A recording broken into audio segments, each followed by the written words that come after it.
বিদেশে বসে চট্টগ্রামের অপরাধ জগৎ নিয়ন্ত্রণ করছে এক সময়ের ভয়ঙ্কর সন্ত্রাসী সাজ্জাদ আলী, যাকে সবাই বড় সাজ্জাদ নামে চেনে। চাঁদাবাজি, আধিপত্য আর ভয় দেখিয়ে ক্ষমতা ধরে রাখত। একসময় তার পাশে ছিলেন দুই বিশ্বস্ত সহযোগী, সারোয়ার হোসেন বাবলা এবং আকবর আলী, যাকে সবাই চিনত ঢাকাইয়া আকবর নামে। কিন্তু এখন দুজনেই মৃত।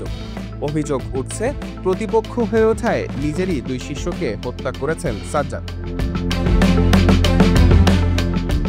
বুধবার সন্ধ্যা চট্টগ্রামের পাঁচলাইশের চালিতাতলী এলাকায় বিএনপির প্রার্থীর গণসংযোগ চলছিল। হঠাৎ সামনে এগিয়ে এসে বাবলার ঘাড়ে পিস্তল ঠেকিয়ে গুলি করে হত্যা করা হয়। এর আগে মাত্র 6 মাস আগে গুলিতে খুন হন ঢাকাই আকবর। পুলিশ বলছে এই দুই হত্যাকাণ্ডের নেপথ্যে থাকতে পারেন বড় সাজ্জাদ নিজেই। হত্যাকাণ্ড এমন এক জায়গায় ঘটেছে যেটা সাজ্জাদের নিজ এলাকা। কে এই সাজ্জাদ আলী? নগরের বাইজিদ বোস্তামি এলাকার আব্দুল গনি কন্ট্রাক্টরের ছেলে তিনি। 1999 সালে কাউন্সিলর লিয়াকত আলী খান হত্যার পরই তার নাম উঠে আসে আলোচনায়।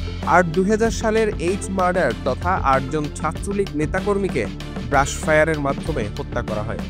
সেই ঘটনায় জড়িয়েছিল সাজ্জাদের নাম।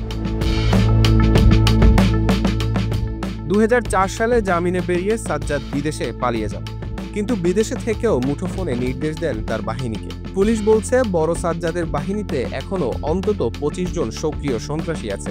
নেতৃত্বে আছে 17 মামলার আসামি ছোট সাজ্জাদ এবং তার ডান হাত রায়হান। তাদের বিরুদ্ধে খুন, অস্ত্র আর চাঁদাবাজির একের পর এক মামলা চলছে।